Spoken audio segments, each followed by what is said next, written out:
By 1943, the tide of World War II was turning against Germany. Yet, in the minds of Hitler and his high command, salvation lay not in strategy, but in Wunderwaffen, wonder weapons. The King Tiger, or Tiger II, was the epitome of this belief. It was a monstrous tank, weighing nearly 70 tons, protected by impenetrable frontal armor and armed with a fearsome 88mm gun capable of destroying any Allied tank from over 2 kilometers away. To the German generals, this was the ultimate expression of their technological superiority, a game-changer that would single-handedly reverse their fortunes. They saw it as an invincible machine, a physical manifestation of their racial and engineering prowess. Propaganda touted it as the steel fist of the Reich, a symbol of unyielding power. The arrogance was palpable. They believed that one perfect weapon could compensate for logistical nightmares, industrial limitations, and a rapidly dwindling pool of skilled manpower. This obsession with overwhelming individual power rather than practical considerations would become the King Tiger's undoing. Beneath the gleaming armor and impressive firepower, the King Tiger was a logistical and mechanical nightmare. German engineers, burdened by dwindling resources and constant Allied bombing, warned the High Command about its critical flaws. The tank was ridiculously overweight, stressing its intricate and already fragile transmission system to the breaking point. Its powerful Maybach engine, though cutting-edge, consumed fuel at an exorbitant rate, a deadly flaw in a nation starved of oil. The engineers pointed to numerous design compromises, arguing that reliability had been sacrificed for sheer power. But the generals, blinded by the propaganda and Hitler's unshakable belief in decisive weapons, dismissed these warnings as pessimistic and unpatriotic.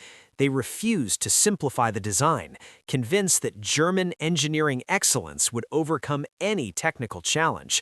They believed their will could defy the laws of physics and the harsh realities of wartime production. The very complexity that fascinated them would prove to be its Achilles heel. The King Tiger's voracious appetite for fuel was its most glaring vulnerability. With a range of only 120 kilometers on a full tank, it consumed over 1,000 liters of gasoline for every 100 kilometers traveled. Germany, already struggling under Allied bombing campaigns targeting its synthetic fuel plants, simply couldn't produce enough. Time and again, these invincible tanks would roll off the production line, only to be promptly immobilized by lack of fuel. German generals, obsessed with the King Tiger's combat potential, ignored the logistical nightmare its deployment created. They believed that its sheer power would intimidate the enemy into surrender, making fuel efficiency irrelevant. They expected miraculous resupply, refusing to acknowledge the brutal reality of their collapsing logistical network. Hundreds of these behemoths never saw combat, abandoned on roadsides or blown up by their own crews to prevent capture. Tragic monuments to a catastrophic miscalculation of resource management. The King Tiger's immense weight made it a logistical liability in every sense.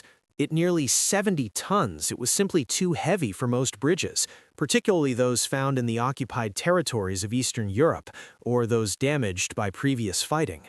Time and again, King Tigers would be diverted for miles, seeking alternative crossing points, or simply forced to wait while engineers frantically tried to reinforce or build new bridges. Precious time lost that could have been spent at the front. The German High Command, in their arrogant pursuit of the ultimate tank, dismissed these practical concerns. German engineering will overcome any obstacle, they proclaimed. They believed that its raw power would open pathways, not hinder them. They underestimated the very landscape they sought to conquer, failing to understand that a tank, no matter how powerful, is useless if it cannot move freely across the battlefield. The King Tiger was not only complex to build, but a nightmare to maintain. Its intricate transmission and engine required constant specialized attention from highly trained mechanics, a luxury Germany could no longer afford. Breakdowns were frequent and severe. A simple repair could take days, even weeks, often requiring the tank to be transported far behind the lines to specialized workshops. The lack of standardized parts meant that cannibalizing other tanks was a common yet inefficient practice. German generals, fixated on the number of King Tigers produced, ignored the crippling impact of these maintenance demands.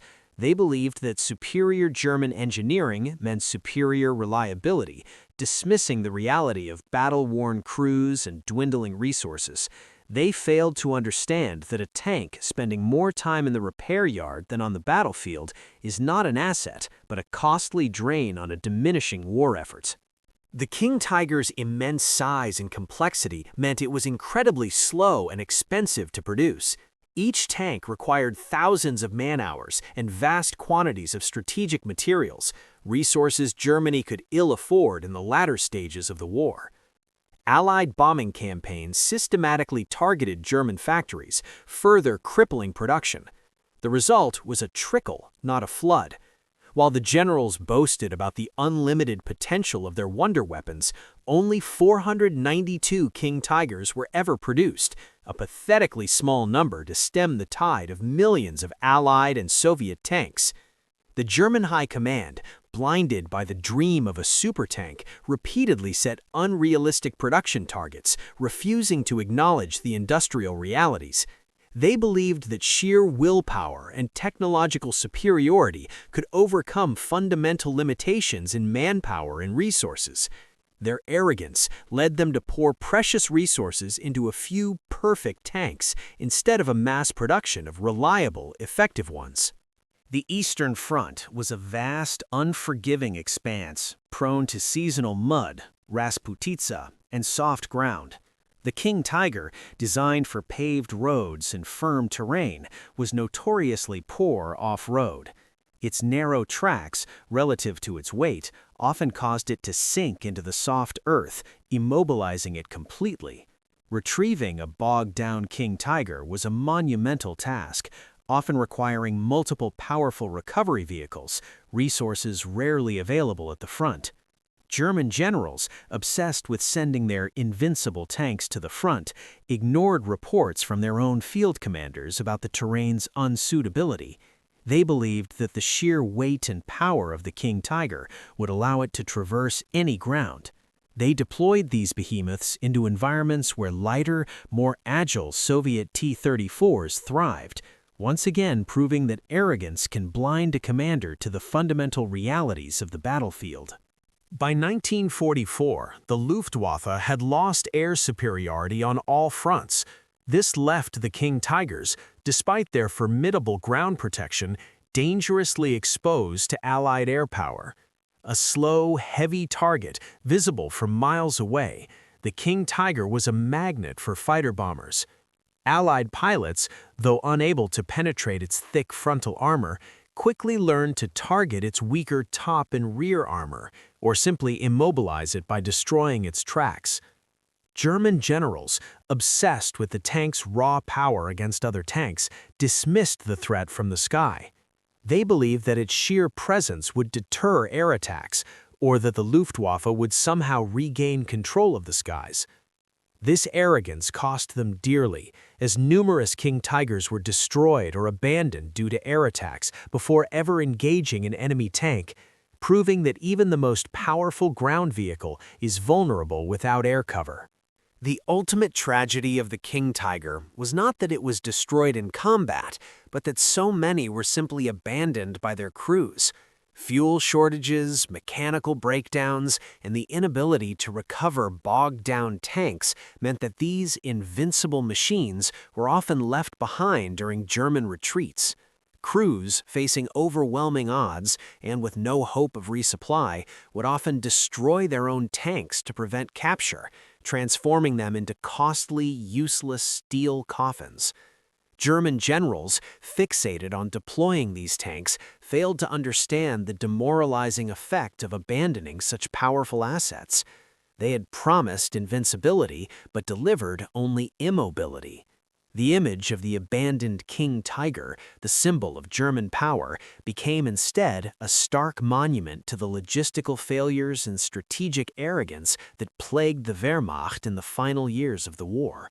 Allied forces, upon capturing their first King Tigers, quickly understood the paradox of the wonder weapon. While they were impressed by its formidable armor and firepower, their engineers immediately recognized its critical flaws: the over-engineered engine, the fragile transmission, and the crippling fuel consumption. Allied generals, though cautious, quickly realized that the King Tiger was not the game-changer the Germans had hoped for. Its limited numbers and logistical vulnerabilities far outweighed its combat prowess. They saw not an invincible monster, but a costly, unreliable beast. This scene underscores the stark difference in military philosophy. German arrogance pursued an unattainable perfection, while the Allies focused on practical, mass-produced reliability. The King Tiger, meant to instill fear, instead became an object of study, revealing the very weaknesses that would ultimately bring down the Third Reich. The King Tiger, the ultimate expression of German military ambition, ultimately proved to be a symbol of their strategic folly. The resources, manpower, and industrial capacity poured into its production could have been used to build thousands of more reliable, versatile tanks, like the Panther or even improved Panzer IVs. Instead, Germany chose to pursue an elusive perfection, sacrificing practicality for prestige. German generals, blinded by the notion of superior German engineering, failed to grasp the fundamental principle of warfare: a small number of powerful but unreliable weapons cannot win a war against overwhelming numbers of effective, reliable ones. The cost of this pursuit of perfection was not just measured in lost tanks, but in lost battles, lost men, and ultimately, a lost war. In the final, desperate days of the war, the few remaining King Tigers faced their inevitable fate. Many were destroyed by their own crews to prevent capture, their steel coffins becoming silent monuments to a misguided dream. Others simply broke down, unable to move, sitting targets for advancing Allied and Soviet forces. The German High Command's arrogant belief that a single wonder weapon could reverse the tide of a global conflict was utterly shattered. The King Tiger, meant to be the spearhead of victory, became instead a burden, a drain, and ultimately a symbol of a regime so blinded by its own hubris that it pursued an impossible dream at the cost of countless lives and the complete destruction of its nation. The road to oblivion was paved with these beautiful but ultimately useless steel giants. Today, the King Tiger stands in museums, an awe-inspiring relic of a bygone era. Its sheer size and formidable presence still command respect, yet it remains a powerful testament to a fatal flaw in German military thinking. It was a marvel of engineering, but a disaster of deployment. The steel coffin proved that power without practicality and ambition without realism can lead even the most formidable war machine to its demise. The German generals, in their relentless pursuit of a perfect weapon, designed a tank that was simply too good for its own good, a symbol of the arrogance that ultimately devoured the Third Reich. Its legacy is not one of invincibility, but of the crushing weight of logistical reality and the ultimate price of pride.